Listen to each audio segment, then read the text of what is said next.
You're right now not in Bay Ridge. I call it my pastel life. You are talking to me right now from Puerto Rico. It is a colorful, warm, embracing community. It's such a great place. How should I address you? Kathy. Okay, so we'll start.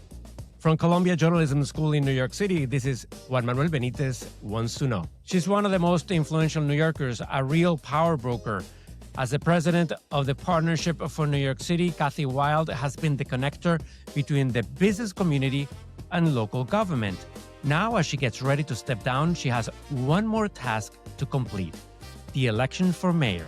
After so many decades at the helm of the organization, is there any unfinished business that you have in front of you? Well, there's always emerging business. And obviously, the transition in the mayoralty or the election of a new mayor or the reelection of the existing mayor, which seems unlikely at the moment, but possible, will be a primary concern for the next 8 months. You moved to the city in the late 60s, early 70s, if I'm not mistaken. I moved here in 1968. 68.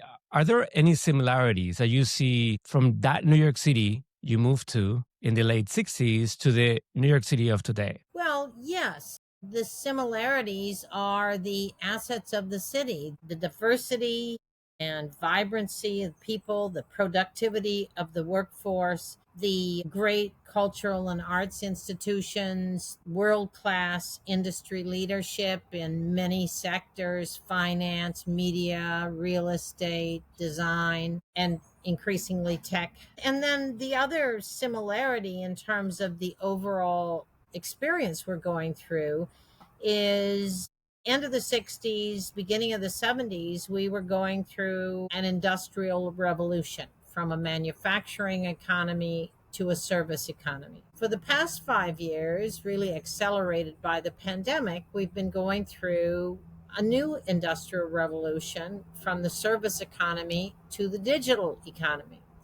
So these transitions are hard, but they're where cities like New York, and there aren't really very many cities around the world like New York. Cities are the place that have the density of talent and innovation, creativity that kind of lead these revolutions.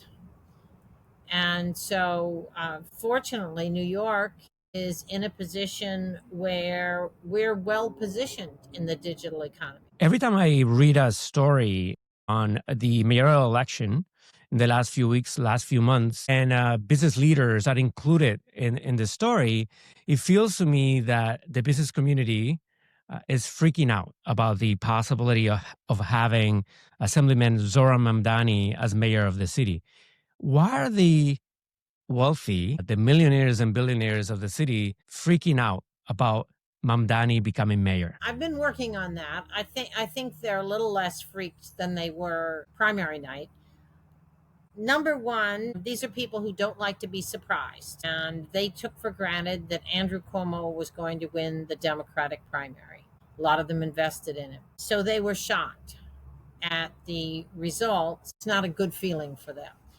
Number two, he had been painted broadly as a socialist, and there was a lot of concern about, will he be interested in continuing to support economic growth in the city, job creation, etc. I think he's pretty much satisfied that concern by his immediate outreach to the business community. I mean, he called me 2 days after the election and said, I want to, tell me who I should talk to among business leaders. How can I reach out and reassure them? How can I introduce myself to him? Because he knew no one in that sector, and no one knew him.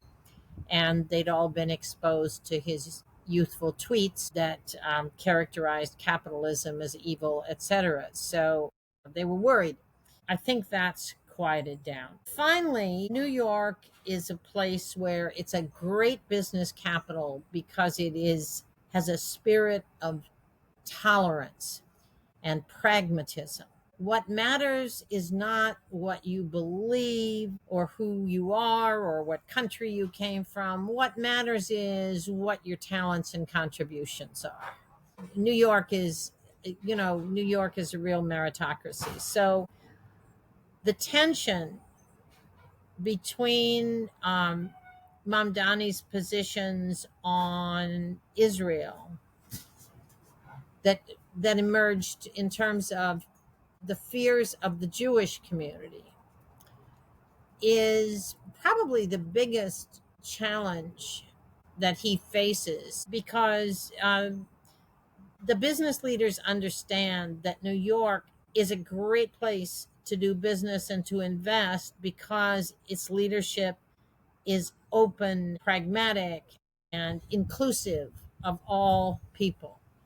And to the extent the Jews, many Jews, and particularly people who are older, and particularly during an era when anti-Semitism, hate crimes have increased so much, the Jews feel they need a homeland more than ever. And the ambiguity of Zohran's position on Israel has caused deep anxiety. So that's the other piece, and it's not just true of Jewish leaders, but it's true of all who value New York's spirit of tolerance, openness, and historic relationship with Israel. So this is interesting, Kathy, because you're talking about Israel. Obviously, Mamdani has been really clear about his opinion on what's happening right now in Gaza. And I'm sure everybody at this point agrees that young Democrats in not only in New York City, but all over the country. I'm recording this from Columbia University. So we know that young Americans, they might have a different position on Israel, different from the traditional understanding of the relationship between the U.S. and Israel at this point. So the fear from the business community with Mamdani, is it about that he calls himself a socialist, or that he has these positions on Israel, or is it that he wants to increase taxes on the wealthy to pay for social programs and for affordability programs and housing programs? So what is it? Or is it all of the above? All of the above, correct. There's no unilateral position in the business community. I mean, somebody asked me after Mamdani met with our membership, they said, what was the reaction on a scale of 1 to 10? And I said 1 to 10. It was all over the map. But still, to this point, many of those business leaders are supporting either former Governor Andrew Cuomo for mayor, or the current mayor, Eric Adams, for re-election. Is that? Not so much. Not so much. There are a couple of high profile, mostly hedge fund people, investor people who play politics in the city. But for the most part, the heads of public companies, the CEOs of major organizations do not engage in local political activity and chatter. They work with whoever wins. And that's certainly our position at the partnership. We're not supporting one candidate or another, one party or the other. We have to work with whoever wins. So those who speak to newspapers and are taking positions or are giving big money to PACs are generally outliers from most leadership of public companies in New York. The real estate industry is more engaged in local politics because they live and die on the policies of the mayor. The corporate community, the larger business community, is much more focused on Washington, less so local leadership. So at this point, are you more comfortable with Zohran Mamdani than you were before the primary after having conversations with him? What is the message after talking to him that you give the partnership's members? I try to reassure them that most of his policies are not different from Mayor de Blasio's, and they survived him for 8 years. They didn't like him, though. They did not like him, but Zohran is much more likable and less vindictive. Mayor de Blasio, remember, insisted he wanted to raise taxes as a punishment. He didn't care if the state was willing to pay for universal pre-K. He wanted the billionaires to pay for it. I don't think that Zohran has that same attitude. He does not express vindictiveness. And he told our membership when he met with them, they asked him about freezing the rent and they asked him about his ideology. And he said, look, I have goals. I've made commitments that I plan to pursue, whether it's lower rents or free buses. He said, but how we get there, meaning how we pay for it, I'm wide open on. That was a dramatic contrast from the position that Mayor de Blasio took, which is, you guys ought to pay for it, you rich people, which was a hostile rhetoric. Mamdani is not hostile. So at a time when New Yorkers seem to see affordability as a top issue in this mayoral campaign, is it that the business community is afraid of having to pay a little more in taxes? And that's why there's this idea of millionaires and billionaires fleeing the city because they are already paying too much? I wouldn't put that at the top of the list. The top issue, there's agreement that affordability, the high cost of living, is the issue. New York is now the most expensive city in the country, the third most expensive city in the world. And that's the cost of living and the cost of doing business. Nobody likes that. Everybody would like to bring that down. An employer in New York pays at least 20% more for the same job than they would pay in another state, so that people can afford the cost of living here. So the costs of business are high, and they want to tackle that. The fear with a young person like Mamdani is that, one, he lacks experience, so will he really be able to tackle the affordability issue? And number two, will he think the answer to the affordability problem is government spending more money, raising taxes, spending more money? And none of our experts believe that that does anything except make the city more expensive, because those costs, certainly for consumer goods and for services, those costs, real estate taxes going up, income taxes going up, those costs are passed along to the city. And that's one reason why we have such a high cost of living. As Zohran has recognized, we've had this conversation, the 30% of the rent in rent regulated, rent stabilized buildings, 30% of the rent is property taxes. That's a lot more than the developers are walking away with in profits. It's property taxes. And so he has said, he told our group, we can reduce rents by reducing property taxes. And he said that the two former mayors didn't get that done. I will get that done. So I think that's a very positive, promising indication. So does the business community believe that affordability is the number one issue that the city faces, or they have other priorities in mind? The two issues are affordability and public safety. There's been a lot of confidence since Jesse Tisch was appointed as police commissioner in the city, and there is a feeling that public safety issues are going the right direction. Governor Hochul passed discovery reform, amended the bail laws last year. That has given confidence that we're in a good place, headed in the right direction on public safety.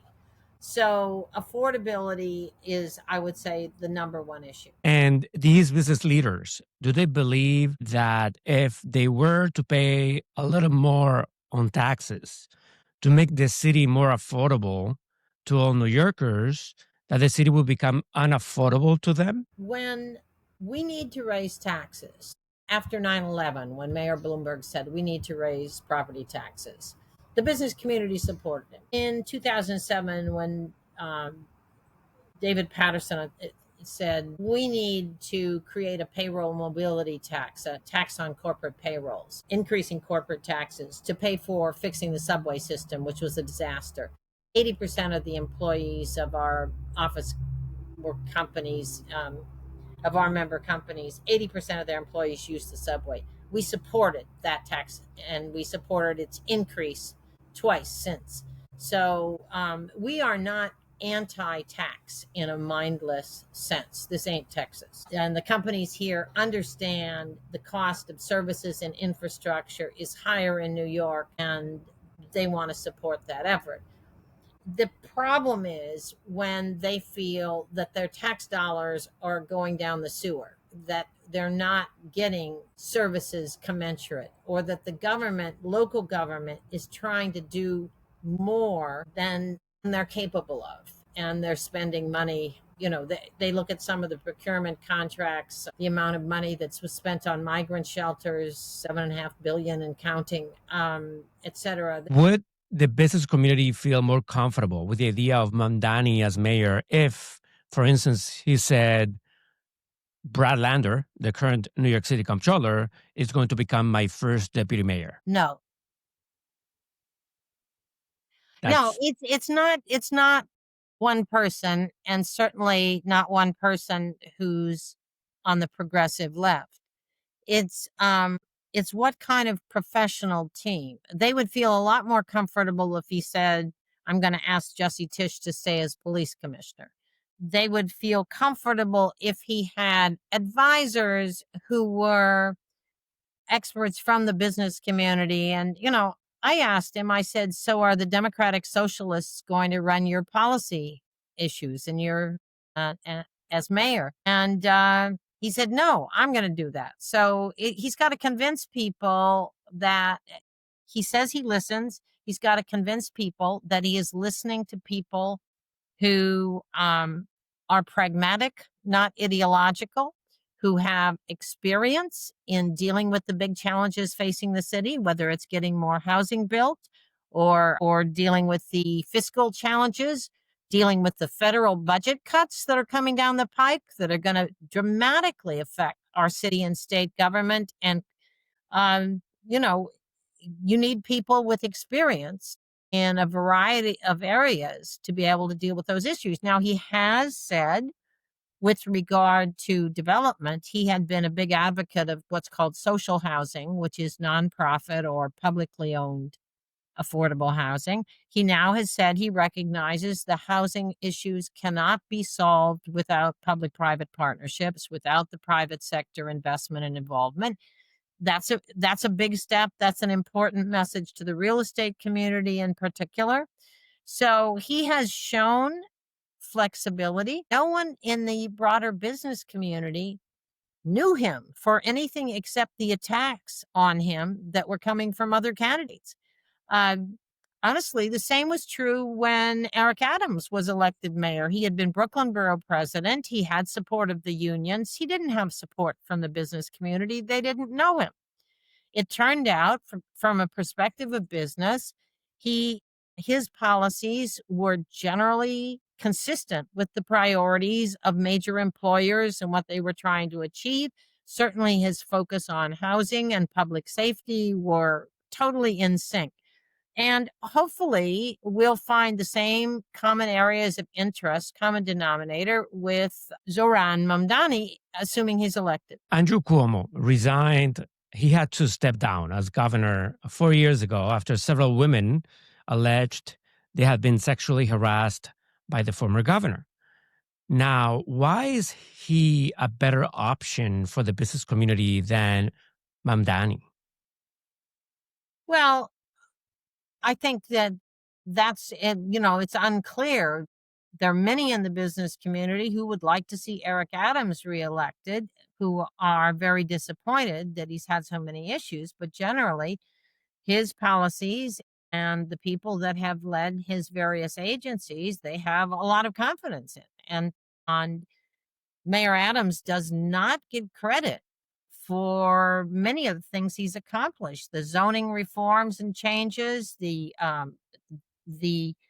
general positive direction of our economy, bringing us out of the pandemic, general support for small business and for deregulation. So improvements in the education system, the healthcare system. For the first time, our Health and Hospitals Corporation is functioning in a fiscally positive way. That's prior to the federal Medicaid cuts, obviously. If that comes down, it's going to be a different story. But on many fronts, Mayor Adams his administration has done a terrific job. And it's unfortunate that has been overshadowed by the scandals, the indictment, the issues surrounding him. Similarly, Andrew Cuomo obviously had a lot of accomplishments as governor, but at the same time, he's never been a New York City guy. I mean, since adulthood. And so there are good relationships, particularly the real estate community has had good relationships with him because the state has a lot to do with housing programs, housing policies. But Zohran won the primary, and we live in a democracy, and most people in business understand that you don't reverse the will of the people.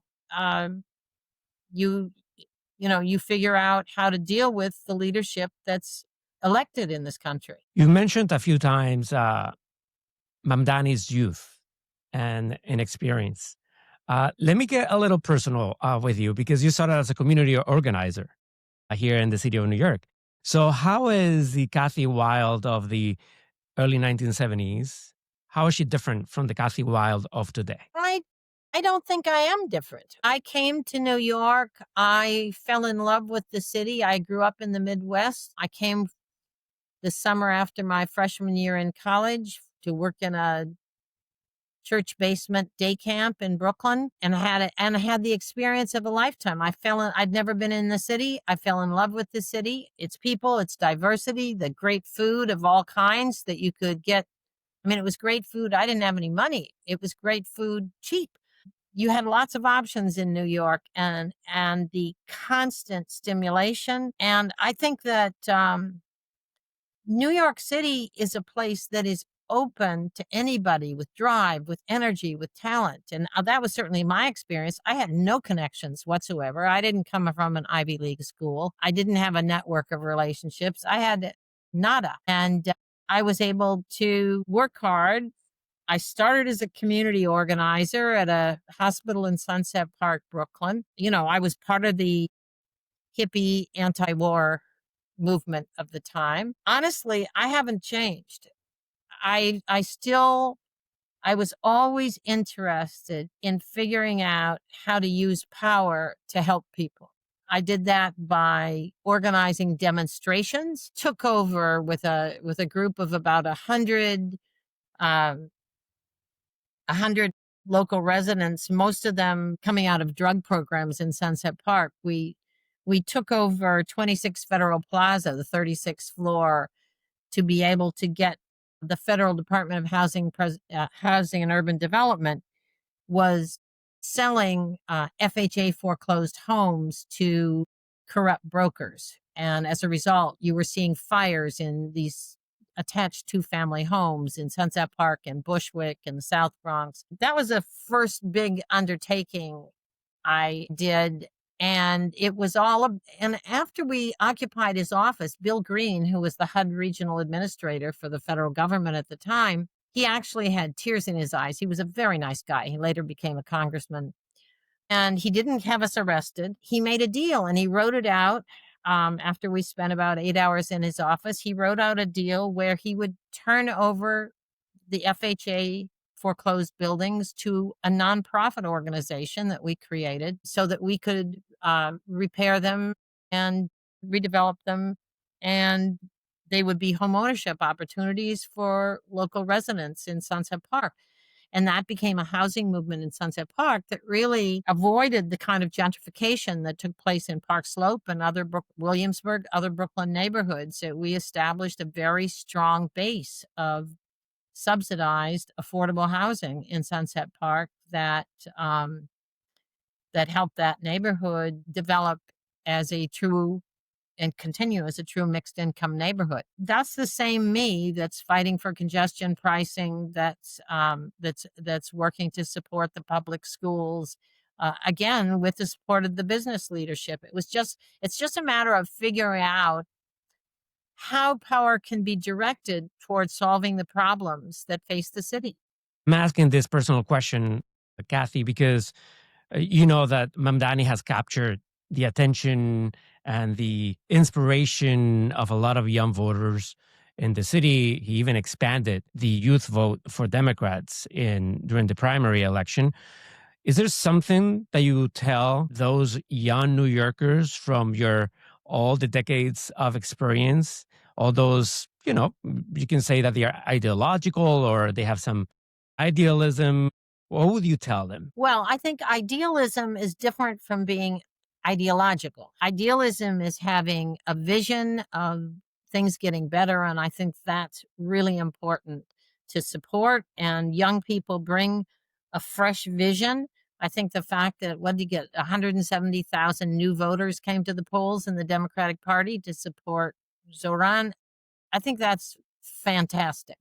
We need more of that. So I think he brings a positive sense of the future. He's the only candidate that's really campaigned on how great New York is and how we have to make it accessible to everybody. We have to give everybody the opportunity to live here, to stay here, to grow here. And I think that's all positive. So I would say to young people, the key is understanding what is realistic. It's not being idealistic. It's understanding what is a realistic approach that instead of just rhetoric and frustration and negative demonstrations, what are the realistic ways in which you can achieve those goals? And it's like we did when I went to work for the partnership in 1982 was because the city was broke and had no money to invest in rebuilding the neighborhoods that had burned down from the South Bronx to Southeast Queens to Central Brooklyn. How do you rebuild those neighborhoods? It had to be private money. We worked out a program and it was home ownership because we wanted to bring back a middle class. We'd lost almost 1 million middle class New Yorkers in those years in that decade of the 70s who had moved out of the city and left the churches empty. The commercial strips were barren and abandoned. The highest and best use was a Pentecostal church on most of the neighborhood commercial strips. That was an opportunity, but it had to be privately financed. And I went to the partnership for that reason. When David Rockefeller announced on the front page of the New York Times, he had President Reagan, who had just been elected in 81. In that January, he had President Reagan come up and he said, my goal with the partnership is to bring the middle class back to the city, rebuild the economy, which we'd lost half our Fortune 500 companies during that same period, and rebuild the neighborhoods and create homeownership opportunities so that the middle class has an opportunity for upward mobility and to share in the wealth and the growth of this city. And I think that's something that today we have to resurrect that spirit. And I think that many of the young people who are voting for Mamdani, I think that is their vision. Is there a book that you recommend them to read or to Mamdani? No, I don't think so. Not a book. I think it's listening to some of the measured older politicians who have struggled for years to get this balance. Governor Kathy Hochul, Hakeem Jeffries, Chuck Schumer are all people who have struggled to find a balance between idealism and practical ways to get there. I mean, the mayor I worked most closely with on rebuilding the neighborhoods of the city was Ed Koch. And when he was elected, he was the far left candidate, but he spoke to New Yorkers with authenticity and he understood the importance of bringing people along with him. He always would say, "How am I doing?" He'd go out and put, he wanted to do the thumbs up that he was doing great. And he'd yell to the crowd, "How am I doing?" And everybody thumbs up and he'd thumbs up. Um, he knew how to engage people.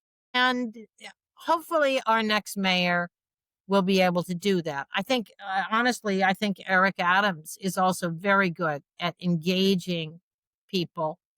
And I think the challenges he's faced are something of a tragedy. Now, I'm sure you also have a personal you have personal time, a personal life. So you're not only reading about politics or talking to powerful people in the city or power brokers. Is there a book that the last book you read that you recommend your friends and family? I just picked up, and I haven't read it yet, but I just got on my Kindle, The Gods of New York by Jonathan Mailer. He's written a lot of good books on the crises in the city, and this is on the crisis in the 80s. So I'm looking forward to reading that as a new book. And even though I haven't read it yet, I'm guessing that it's going to be pretty accurate. And I bet there are lots of analogies, as you mentioned earlier, to what we're facing today in New York. And besides Bay Ridge in Brooklyn, you've lived in that neighborhood for decades since you came to the city. Is that correct? Mostly in Bay Ridge. I lived a bit in Sunset Park for 7 or 8 years, and very briefly in Durham Hill. But mostly I've lived in Bay Ridge, yes, which is a nice neighborhood. Any other place in New York City that you keep going back to, or any park or green space that you visit when you have to think about something really important, when you have to make some big decisions? Nope. I make decisions on the fly. A nice place to visit, I'll just mention. My friend Mira Joshi, the former deputy mayor, just became the president of Greenwood Cemetery. And if you haven't been to Greenwood Cemetery, I highly recommend it. Everybody from DeWitt Clinton to Leonard Bernstein is interred there, and it's a gorgeous green spot in the center of Brooklyn. You're right now not in Bay Ridge. You are talking to me right now from Puerto Rico. Many New Yorkers might not know that you spend a lot of time in Puerto Rico. Can you tell me what you like about Puerto Rico, and how is your life different in Puerto Rico than it is when you're in New York City? We live in western Puerto Rico, El País, a town called Quebradillas, and I call it my pastel life. It is a colorful, warm, embracing community. And I like the people of Puerto Rico. The bureaucracy of the government, the telecom system, et cetera, is a bit dysfunctional, but such a great place. We're on solar batteries, so we don't worry about the lights going out for the most part. And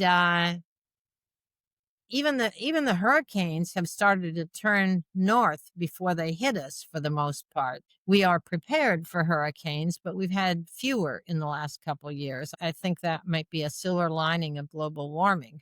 Not sure what's going on there, but there's been a dramatic change in the trajectory of the hurricanes coming over from Africa toward Puerto Rico. They shoot north and go to Florida, which I guess they're supporting New York's competitiveness. And one of your main jobs right now, the partnership, is looking for your successor. What are you looking for in the person that is going to come after you? Well, to be clear, it's not my job. We have a search committee, and the co-chairs, the leadership of the partnership has that responsibility. I'm obviously there as a resource and to be helpful, but I think that what they're looking for is someone who can both understand the perspectives of the business community and translate those into policy and program recommendations that are consistent with the interests of the city. I mean, what we say is we're business acting in the interests of all New Yorkers. Our members, companies employ 1 million New Yorkers in New York City.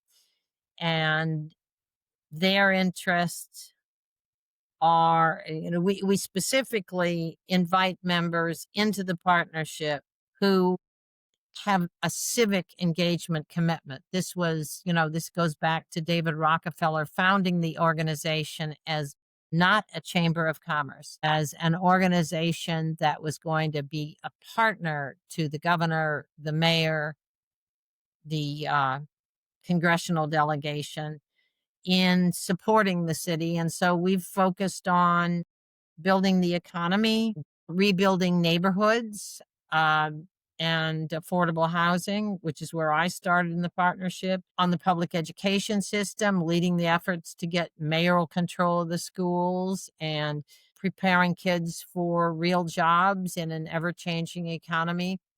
So those are the kind of, that's the mission. Our primary goal is not to advocate for narrow business interests, but to advocate for the interests of the city as a whole. And sometimes those intersect, those overlap, where, like I said before, in some cases, raising taxes is good and necessary to support the services that the city needs. And sometimes it's a mistake that will simply make New York City less affordable. So we try and have the expertise to know the difference and to share with public officials and with the public more generally our perspective. Is that the legacy that you will hope to leave with the members of the partnership? Well, I think it's the legacy I inherited from David Rockefeller and the other founders of the partnership, from New York's great, most of the CEOs of New York's great companies are the leaders of the partnership. And I think it's their legacy. So I'm staff, I'm an agent. Unlike somebody who works with a government title, we don't have any built-in assignment or power structure. Our job is to figure out how we can be effective, how we can support the city, its government, its nonprofit sector, how we can do that using the resources, sometimes financial, sometimes technical, using the resources of New York's great diverse business community. I mean, we have the best, most philanthropic business community in the world. People visit me from London, from Paris, they're coming from Dubai, from all over the place, and want to know what's the secret sauce that engages New York's business community in the life of the city, and why they give so much of their time, talent, and money to support the city's institutions, to support its nonprofit sector, to help its government. It's the secret sauce of New York. And you don't seem to be a person who would stop working. So what's going to happen after you step down from the partnership? I don't know. I've said I want some discretion in what I do and say. I've been at the partnership for 43 years. I'm at a point in life where I'm counting backwards. As I say, from in terms of the time I have left. So I will try and do something constructive. I'm not dropping out. I'm not disappearing. But I will stay engaged and hopefully share whatever I've learned with the next generation of leadership. Kathryn Wylde, President and CEO of the Partnership for New York City, thank you so much. Thank you, Juan Manuel. You can find Juan Manuel Benítez Wants to Know on Spotify, Apple Podcasts, Substack, and YouTube. Rate, subscribe, and let me know what you think. In Manhattan, I'm Juan Manuel Benítez.